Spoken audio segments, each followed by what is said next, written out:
இன்றே சப்ஸ்கிரைப் செய்து உங்கள் ஃபேவரட் ஷோகளை காணுங்கள். அத்தை மனசு எதை விரும்புமோ அதை கட்டாயம் செஞ்சே ஆகணும்ல. என்னது, என் அம்மா உன் அப்பா வரணும்னு விரும்புவாளா? ஆனா என் அம்மா வரணும்னு அத்தை ஆசைப்படுவாங்களா இல்லையா? அது மட்டும் இல்ல, அவங்க பெத்த பொண்ணுங்க எல்லாரும் திதிக்கு வந்தே ஆகணும். எல்லா பொண்ணுங்களும்னா நான் சொன்னது இசக்கியும் சேர்த்துதான். முடியாது, அவ வந்தா நான் அங்க இருக்க மாட்டேன். அவ மூஞ்சிலே முடிக்க மாட்டேன் நான். ஏய், என்ன பிடிவாதம் இது?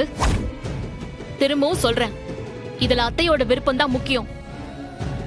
எசக்கியும் அத்தை பெத்த பொண்ணுதான்.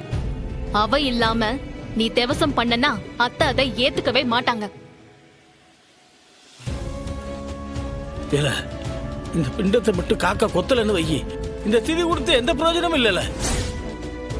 எசைக்கு மட்டும் இந்த திதிக்கு வரலன்னு வை. சூடாமணி இந்த பிண்டத்தை ஏத்துக்கவே மாட்டாள. எப்போ அவன் நானே வேணான்னு சொல்லிட்டு போயிட்டா, அம்மா மட்டும் வேணும்னு சொல்லிட்டு வருவாள். அவளுக்கு மட்டும் இல்லல, இந்த அப்பன் செத்தா கூட அவ வரணும்ல. இல்ல, எசைக்கு 1000 தப்பு பண்ணியிருந்தாலும் நானும் சூடாமணி சேர்ந்து பெத்த பிள்ளை அது. எசைக்கு இல்லாம இந்த திதி முழுமை அடையாதுல. கண்டிப்பா வரணும்ல. டேய், இத பாரு, இப்ப எதுக்கு மாமாவை கண் கலங்க வைக்கிற? அவ பாட்டுக்கு ஒரு ஓரமா வந்து நின்னுட்டு போறாடா. உனக்கு என்னடா இப்ப? தேவையில்லாம எது கண்ணு கலங்கிட்டு? இப்படி கண் கலங்கிதான் கூப்பிடுனா போய் கூப்பிடுங்க.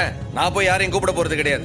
திதி கொடுக்க போறவ நீதானே, அப்ப நீதானே அழைக்கணும். எது, அவங்க வரவே கூடாதுன்னு சொல்றவன போய் அடைக்க சொல்லுதீங்களா? என்னாலாம் முடியாது, நீங்க பாருங்க.